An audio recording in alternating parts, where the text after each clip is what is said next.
मैं फिर आज आपके सामने हूं अपने एक नए वीडियो के साथ। फ्रेंड्स, हमने पिछले वीडियो में बात की थी फिगर ऑफ स्पीच के बारे में और उसमें हमने 3 फिगर ऑफ स्पीच के बारे में बात की थी। सिमिली के बारे में, मेटाफर के बारे में और पर्सोनिफिकेशन के बारे में। और आज हम इस वीडियो में आगे की जो नेक्स्ट फिगर ऑफ स्पीच है उसके बारे में बात करेंगे। तो फ्रेंड्स, हम स्टार्ट करते हैं। और आज जो पहली फिगर ऑफ स्पीच है जिसके बारे में हम बात कर रहे हैं वो है अपोस्ट्रोफी। अपोस्ट्रोफी का मतलब क्या है? एड्रेस करना। और अपोस्ट्रोफी है क्या? पर्सोनिफिकेशन है, इसी की एक फॉर्म है। पर्सोनिफिकेशन का आपको मैंने बताया था, मानवीयकरण। हम जब किसी निर्जीव को सजीव की तरह मान लेते हैं और उसके साथ वैसा व्यवहार करने लगते हैं, और जब हम उसे ही और शी मानकर ट्रीट करते हैं तो उसे हम क्या बोलते हैं? पर्सोनिफिकेशन बोलते हैं। अपोस्ट्रोफी है, ये पर्सोनिफिकेशन का ही क्या है? एक रूप है। और अपोस्ट्रोफी का मतलब क्या है? यहाँ एड्रेस करना। एड्रेस का मतलब क्या है? संबोधित करना। जब आप किसी इनएनिमेट को, डेड को, एब्सेंट को या किसी आइडिया को एड्रेस करते हो तो हम उसे क्या कहेंगे? कौन सी फिगर ऑफ स्पीच का यूज हो गया? अपोस्ट्रोफी का यूज हो गया। और जहां अपोस्ट्रोफी का यूज करते हैं तो उसमें साइन ऑफ एक्सक्लेमेशन भी लगाया जाता है। इस बात का भी आप ध्यान रखिए। और जब अपोस्ट्रोफी का यूज होगा तो पर्सोनिफिकेशन क्या होगा? ऑटोमेटिक होगा। क्यों? क्योंकि हम संबोधित किसे करेंगे? जो डेड है, एब्सेंट है, लाइफलेस है, उसे हम संबोधित करेंगे, एड्रेस करेंगे। और उसे हम एड्रेस कब करेंगे? जब हम उसे क्या मानेंगे? सजीव मानेंगे।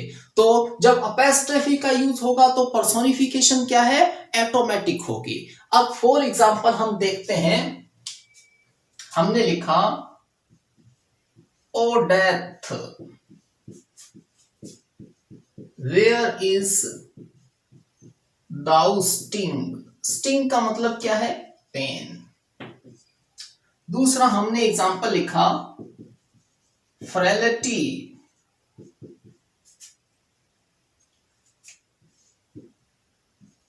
दाई नेम इज वुमन। फिर हमने लिखा ओ सॉलिट्यूड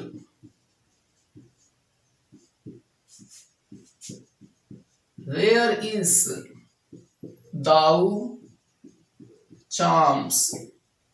फिर हमने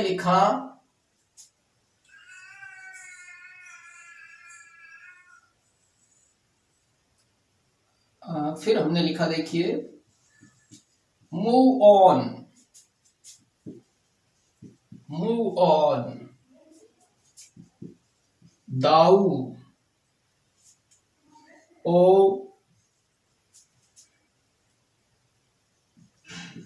ब्लू सी। फिर हमने लिखा O Milton if thou were present at this hour. अब देखिए, एक एग्जांपल अपने और लिख देते हैं। O God save me from this disaster. ठीक है, ये हमने एग्जांपल लिख दिए। पहले सेंटेंस में अपने ने क्या लिखा? ओ गॉड, हे ईश्वर, save me from this disaster, मुझे इस आपदा या इस मुसीबत से बचाइए। अब हम एड्रेस किसे कर रहे हैं? गॉड को एड्रेस कर रहे हैं। गॉड क्या हमारे सामने है? नहीं है, एब्सेंट है। तो हमने क्या कर दिया? इसे एड्रेस कर दिया। तो ये क्या हो गया? यहां हमने किसका यूज किया? कौन सी फिगर ऑफ स्पीच का यूज किया है? अपोस्ट्रोफी का।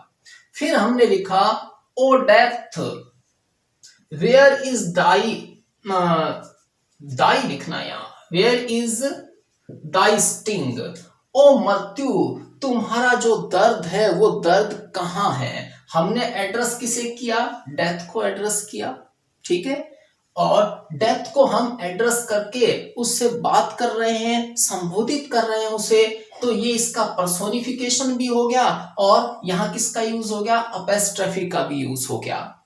तीसरे में हमने क्या लिखा, frailty thy name is woman, कि फ्रेलिटी तुम्हारा नाम ही क्या है, वुमन है। फ्रेलिटी का मतलब आप क्या कह सकते हो, कमजोरी कह सकते हो, वीकनेस कह सकते हो, दिखावा कह सकते हो। तो यहाँ फ्रेलिटी का हमने पर्सोनिफिकेशन किया और इसे क्या कर दिया, संबोधित कर दिया, तो ये क्या हो गया, अपेस्ट्रफी हो गया। तीसरे में हमने क्या लिखा, ओ सॉलिट्यूड, सॉलिट्यूड का मतलब क्या है, लॉनलीनेस, एकांत, कि O solitude where is thou charm, कि तुम्हारा आकर्षण कहाँ है। तो यहाँ एड्रेस किसे कर रहा है, सॉलिट्यूड को, ठीक है। तो यहाँ सॉलिट्यूड का पर्सोनिफिकेशन हो गया और सॉलिट्यूड को हमने एड्रेस किया, तो यहाँ किसका यूज हो गया, अपेस्ट्रफी का यूज हो गया। नेक्स्ट में हमने क्या लिखा, मूव ऑन, आगे बढ़ते रहो, दाऊ तुम, ओ ब्लू सी, ओ नीले सागर, तो हमने ओ नीले समुंदर, हमने किसको एड्रेस किया, सी को एड्रेस किया, तो यहां ये क्या हो गया, किसका यूज हो गया, अपेस्ट्रफी का यूज हो गया। तीसरा हमने क्या लिखा, O Milton if thou were present at this hour, कि ओ मिल्टन काश तुम इस समय या इस घंटे यहाँ उपस्थित होते। क्या मिल्टन उपस्थित है, नहीं है, ये क्या हो चुका है, डेड हो चुका है। हम इसे क्या कर रहे हैं, एड्रेस कर रहे हैं, तो यहाँ किसका यूज हो गया, अपेस्ट्रफी का यूज हो गया। तो आप समझ गए होंगे कि जो भी डेड है, एब्सेंट है, इनएनिमेट है, जब हम उसे सजीव मानकर उसे एड्रेस करते हैं, संबोधित करते हैं, तो हम कहते हैं कि यहां हमने फिगर ऑफ स्पीच अपेस्ट्रफी का यूज किया है। तो ये क्या है, ये फिगर ऑफ स्पीच अपेस्ट्रफी के एग्जाम्पल है। इन सब में हमने क्या किया है, एड्रेस किया है, संबोधित किया है, किसे, जो एब्सेंट है, डेड है, लाइफलेस है, उसे। तो हम कहेंगे कि यहाँ किसका यूज हुआ है, अपेस्ट्रफी का यूज हुआ है। और मैं आपको पहले बता चुका हूं कि अपेस्ट्रफी है उसका यूज होगा तो पर्सोनिफिकेशन क्या होगा, एटोमेटिक होगा। एटोमेटिक कैसे होगा, क्योंकि आप संबोधित किसे कर रहे हो, निर्जीव को कर रहे हो, एब्सेंट को कर रहे हो, लाइफलेस को कर रहे हो, तो उन्हें आप सजीव मानोगे तभी क्या करोगे, तभी तो उन्हें एड्रेस करोगे। तो सजीव मानोगे तो पर्सोनिफिकेशन क्या होगा, एटोमेटिक होगा। तो अब हमने अपेस्ट्रफी किया। अब नेक्स्ट जो टर्म है वो टर्म हमारी कौन सी है, हाइपरबोली। हाइपरबोली क्या है, हिंदी में इसे क्या बोल दिया जाता है, अतिशोक्ति बोल दिया जाता है। इससे हम क्या करते हैं, इफेक्ट है, उस इफेक्ट को क्या कर देते हैं, इनलार्ज कर देते हैं, जो प्रभाव है उस प्रभाव को बढ़ा देते हैं। यहाँ जो छोटी सी बात है उस बात को भी क्या कर दिया जाता है, बहुत ज्यादा बढ़ा चढ़ाकर कहा जाता है। और जब बात को बढ़ा चढ़ाकर कहा जाता है तो उसे हम क्या बोलते हैं, हाइपरबोली बोलते हैं। फॉर एग्जाम्पल हमने लिखा, all the oceans, all the seas of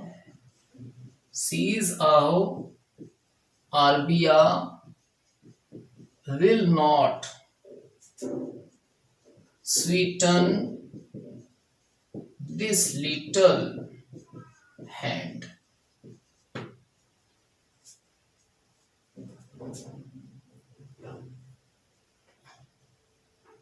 sorry, यहां पर लिखना all the perfumes of Arabia, all the perfumes of Arabia will not sweeten this little hand, कि जितने भी परफ्यूम है कहाँ के, अरब के, वो भी इन छोटे से हाथों को स्वीटन खुशबूदार नहीं बना सकते। ये लाइनें कहाँ की है? ये लाइनें मैकबेथ की है, आपको ध्यान होगा, शेक्सपियर का फेमस ड्रामा है, उस ड्रामा में से ये लाइनें ली गई है कि जितने भी परफ्यूम है अरबिया के, वो परफ्यूम भी इन छोटे हाथों की जो स्मेल है उसे खत्म नहीं कर सकते, उन हाथों के अंदर खुशबू नहीं ला सकते। तो यहाँ पर all the perfumes of Arabia, सारे अरब के परफ्यूम, ये बात क्या कर दी गई है? बढ़ा चढ़ा कर दी गई है। तो इसे हम क्या बोलेंगे कि यहाँ किसका यूज हुआ है? हाइपरबोली का यूज हुआ है। इसी तरह से हमने कहा, देखिए, she cried and the sky broke into pieces. फिर हमने एग्जांपल लिया दूसरा,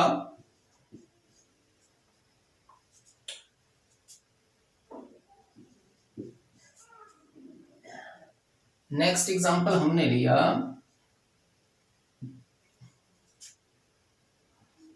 ride 10,000 days and nights till is Snow White hair on thee। फिर हमने एग्जांपल लिया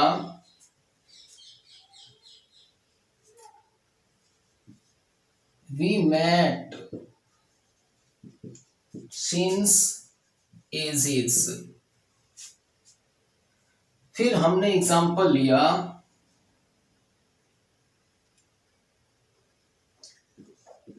a thousand I looked at a glance। ये वर्ड्सवर्थ की पोएम है डैफोडिल, उसमें से ये लाइन ली गई है, आपको ध्यान होगा। और ये जो लाइन है, ये लाइन ली गई है जॉन डन की पोएम में से। जॉन डन की कौन सी पोएम में से ली गई है? ये जॉन डन की पोएम है, उस पोएम में से ये लाइन ली गई है। और ये लिया गया है विलियम वर्ड्सवर्थ। विलियम वर्ड्सवर्थ की पोएम है डैफोडिल्स, उसमें से ये लाइन ली गई है। ये है शेक्सपियर का ड्रामा मैकबेथ, मैकबेथ में से ली गई है। और ये लाइन ली गई है जॉन डन।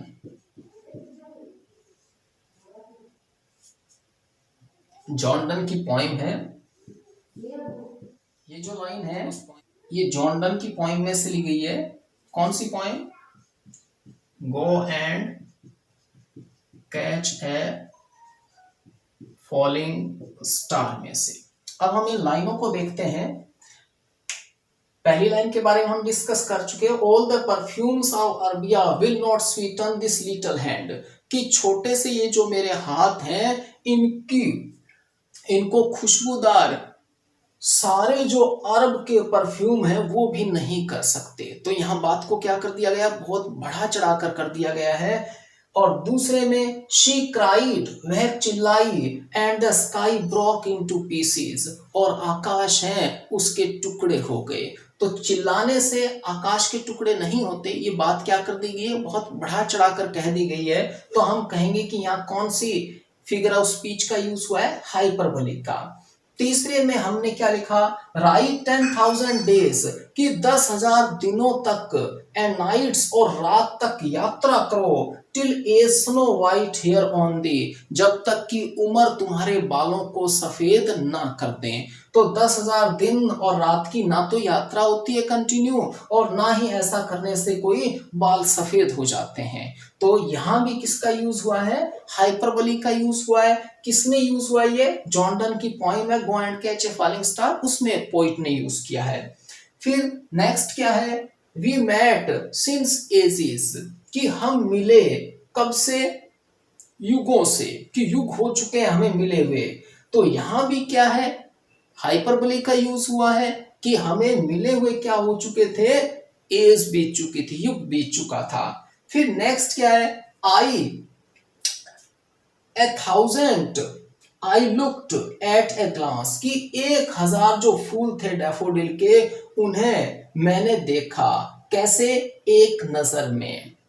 ए थाउजेंड नहीं 10,000 करना है यहां, 10,000, कि 10,000 जो फूल हैं डैफोडिल्स के, उन्हें मैंने देखा एक नजर में। तो ये भी बात को क्या कर दिया गया, बढ़ाकर कह दिया गया है कि एक ही नजर में उसने 10,000 को देख लिया, ऐसा नहीं होगा।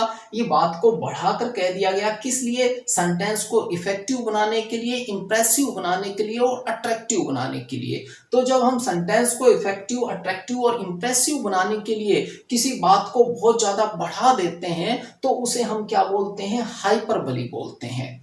अब हाइपरबोली के बाद हम जो नेक्स्ट टर्म की बात करेंगे, अब अपने जो अगली नेक्स्ट टर्म करेंगे लिटरेरी, वो लिटरेरी टर्म है टॉटोलॉजी।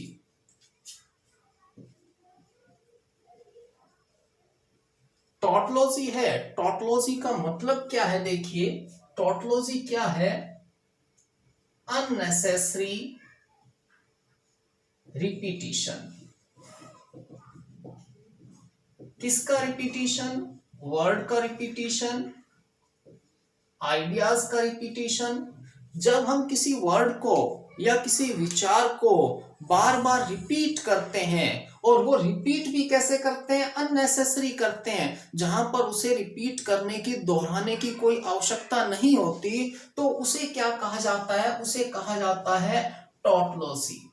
टॉटोलॉजी का मतलब कि जब हम किसी वर्ड को, आइडिया को बार बार रिपीट करते हैं और वो रिपीट करना अननेसेसरी होता है, तो हम उसे क्या नाम देते हैं, उसे नाम देते हैं टॉटोलॉजी। जैसे फॉर एग्जांपल हमने कहा she sighed a deep sigh and prayed a prayer। अब यहां देखिए, साइड के बाद में साई, ये अननेसेसरी हो गया, और यहां प्रेड के बाद में यहां प्रेयर, ये क्या हो गया, ये अननेसेसरी हो गया। यहां ये दोनों वर्ड है, दोनों वर्ड क्या हो गए, अननेसेसरी हो गए। इसी तरह से हमने कहा ही ओपन्ड, ही की जगह आपने लिख देते हैं दे opened a mutual account together। अब यहां देखिए म्यूचुअल और टगेदर दोनों वर्ड क्या है, म्यूचुअल आ गया तो इसका मतलब ही क्या है, टगेदर है, साथ साथ में है, इसीलिए यहां पर टगेदर वर्ड क्या होगा, अननेसेसरी होगा। इसी तरह से हमने लिखा The both friends opened a shop in partnership together। अब यहां फिर देखिए, The both friends opened a shop in partnership। Partnership होगी तो वो क्या होगी, टगेदर होगी। तो यहां पर भी क्या है, जो टगेदर वर्ड है, वो टगेदर वर्ड क्या है, अननेसेसरी है। इसी तरह से हमने कहा he rejoiced at the happy sight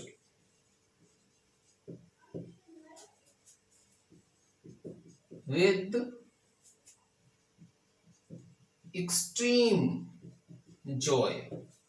अब यहां पर रिजॉयस का मतलब भी क्या है, आनंद उठाना, फिर यहां एक्सट्रीम जॉय, ये क्या हो गया, अननेसेसरी हो गया।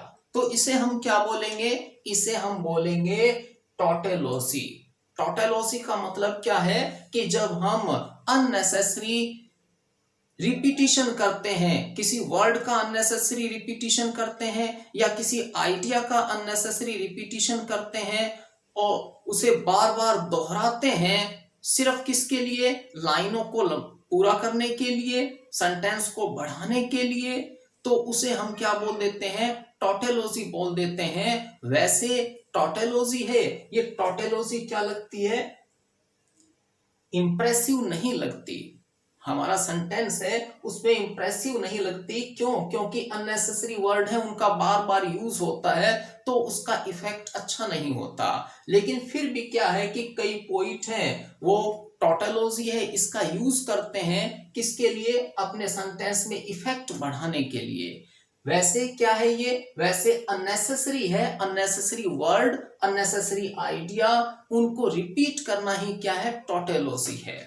तो फ्रेंड्स, मैं आशा करता हूं कि आपको आज की वीडियो है ये पसंद आई होगी और आगे की वीडियो में हम आगे की जो टर्म्स हैं उनके बारे में बात करेंगे। आपकी जो क्यूरीज हैं उसके बारे में आप कमेंट बॉक्स में जरूर लिखिए और ये वीडियो आपको कैसी लगी ये भी जरूर बताइए। Thanks a lot.